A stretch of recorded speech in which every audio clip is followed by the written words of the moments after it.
Assalamualaikum warahmatullahi wabarakatuh.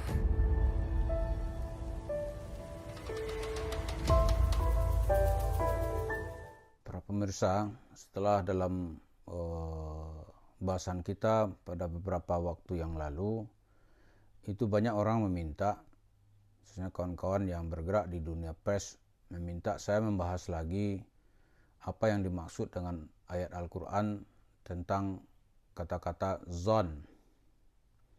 Karena dengan mudah orang mengatakan, jangan su'uzon ya akhi, su'uzon itu dosa gitu.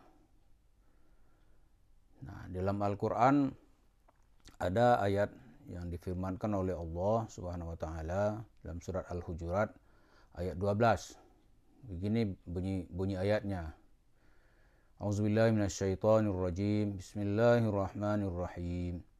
Ya ayyuhalladzina amanu ijtanibu katsiran minadh-dhann inna ba'dadh-dhanni its ولا تجسسوا ولا يغتب بعضكم بعضا أيحب أحدكم أن يأكل لحم أخيه ميتا فكرهتموه واتقوا الله إن الله تواب رحيم.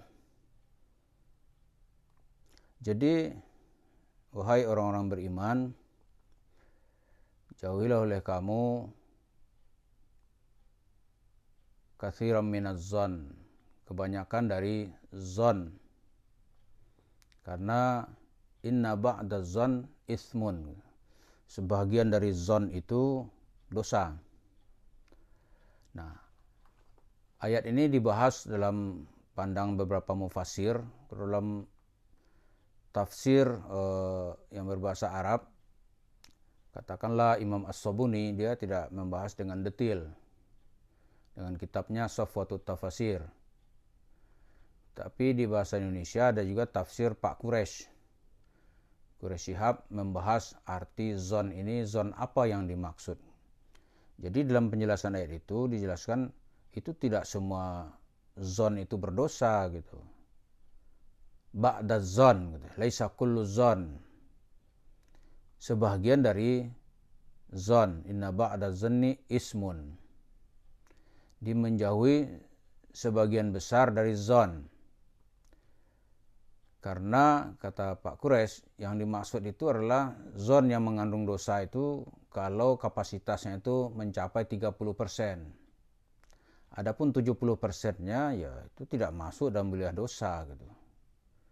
Jadi kalau orang bergerak dalam hal 30 ini, maka dia berpotensi masuk ke dalam wilayah yang membuat dia bisa berdosa. Nah, dalam ayat itu dijelaskan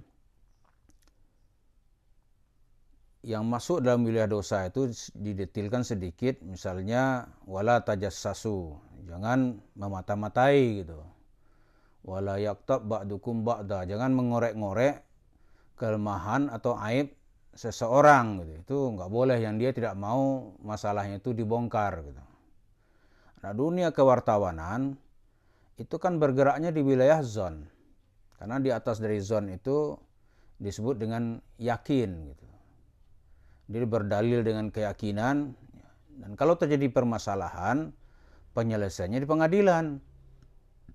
Maka dalam penelitian hakim, itu ada nanti seseorang yang terdakwa itu, sebelum hakim mengambil keputusan, dia dinyatakan secara sah dan meyakinkan terlibat dalam perbuatan sebagai berikut. Karena itu melanggar pasal sekian, kalau perlu ditambah lagi junto pasal sekian, maka dengan hukuman dikenakan sekian gitu. Hukuman penjara kah, apa hukumannya yang paling di Indonesia, yang paling berat itu hukuman mati. Yang paling ringan ya mungkin dihukum, ada hukumannya nanti hukum percobaan gitu. Itu kalau sudah terbukti hakim sudah mengatakan secara sah dan meyakinkan. Nah, ketika kita membicarakan isu mansur gitu, apa kita disebut dengan su'uzon gitu? Apa kita disebut berlaku zonnya salah gitu? Atau apa gitu? Karena di dalam bicarakan zon itu, kalau Pak Kures bilang tadi itu ada wilayah paling banyak itu yang bisa masuk kategori dosa itu kalau 30%. Itu apa gitu? Kalau persoalan-persoalan pribadinya yang diangkat. Tapi ketika berhubungan dengan masyarakat banyak, itu bagaimana? Dia merugikan di mana-mana, itu nggak boleh bicarakan. Itu kezaliman namanya. Berarti kita membiarkan orang menzalimi orang lain. Karena itu dalam tafsir ayat zon itu bukan untuk melindungi perilaku yang berlaku zalim. Tapi ayat itu adalah melindungi mayoritas masyarakat supaya tidak kena fitnah orang zalim. Jadi beda ya. Karena itu dalam fatwa-fatwa ulama, orang tidak disebut melakukan perbuatan zon kalau dia melakukan satu dari 5 hal atau kelima-limanya sekaligus gitu.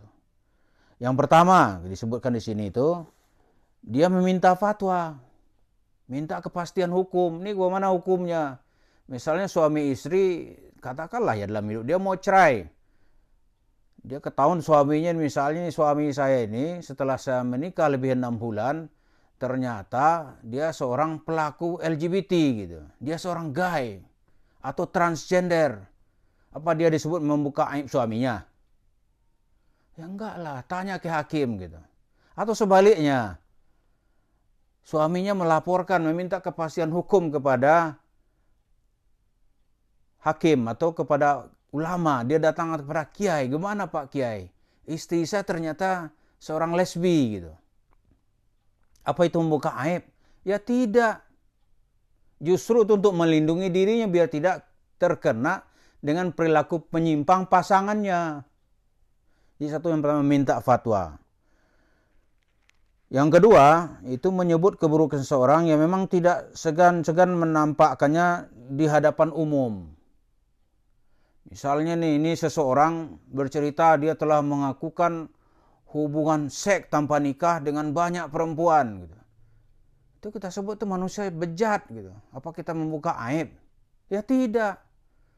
Ada lagi yang mengaku perempuan gue ini simpanan si A gitu. Ada lagi dia punya banyak pasangan yang anak sudah nggak tahu bapaknya siapa. Dia sebut keburukan di depan umum gitu. Terus kita bilang dia tuh seorang pelacur misalnya. Apa itu dianggap membuka aib orang? Tidak, karena dia sudah membuka keburukannya, aibnya di hadapan umum.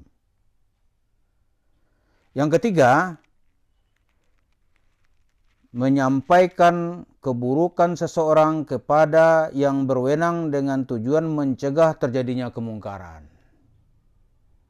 Itu tidak disebut membuka aib. Bisa melaporkan seseorang ke polisi. Kita dengar misalnya nih, dia mau meledakkan bom. Tetangga kita cerita-cerita, oh dia orang radikal ini, dia mau ledakkan fasilitas umum. Kita lapor ke polisi gitu. Kita tidak membukakan aib, justru kita untuk melindungi orang lain.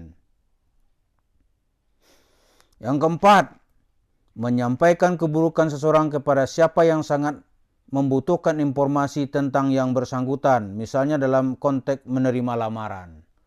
Di anak kita mau dilamar orang, kita nggak begitu kenal calon mantu kita, tentu orang nyampaikan, oh itu mertuanya dulu itu agen narkoba nih misalnya nih, wah ngeri nih. Jadi disampaikan. Atau dia anak saudara mau dilamar oleh orang, calon besarnya kita nggak tahu, ada yang nyampaikan dia itu dulu kena spilis gitu. Apa itu buka aib? Justru untuk melindungi anak kita gitu. Yang kelima, memperkenalkan seseorang yang tidak dapat dikenal kecuali dengan menyebutkan aib dan kekurangannya. Misalnya si A yang buta sebelah itu, ya kan? Itu disebutkan ini punya cacat pribadi gitu. Itu tidak disebut dalam wilayah membuka aib. Ini penipu misalnya nih. Oh dia tuh penipu dulu tuh koruptor, pernah terjebak dalam hukum sekian. Itu tidak dianggap, itu malah dibolehkan gitu. Itu kalau dalam perbuatan antara individu dengan individu.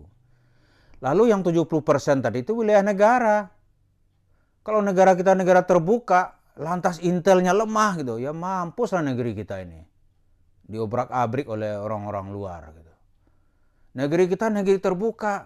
sistem keuangannya. Ada orang seperti Indra Ken, gak ada yang laporin. Oh, berapa tuh orang akan tertipu di tengah masyarakat. Termasuk juga masjid kita, masjid terbuka, siapa aja boleh berceramah. Lantas ada orang-orang yang menggondol harta jemaah dengan cara-cara yang manipulatif. Ceritanya, ya bagaimana dia menggondol harta sedekah masyarakat untuk kepentingan pribadi. Kalau ini tidak disegah, ya rusaklah agama ini. Jadi dengan demikian, biar kita bisa mendudukkan kembali, saya kawan-kawan yang bergerak di bidang kewartawanan, ya nggak usah takut membicarakan masalah-masalah yang berada dalam wilayah zon. Gitu. Karena memang dunia media itu seperti itu. Jadi mudah-mudahan kita tidak ragu-ragu lah bicara, karena agama kita penuh dengan kepastian yang bertujuan untuk menyelamatkan semua pengikut-pengikutnya. Terima kasih. Assalamualaikum warahmatullahi wabarakatuh.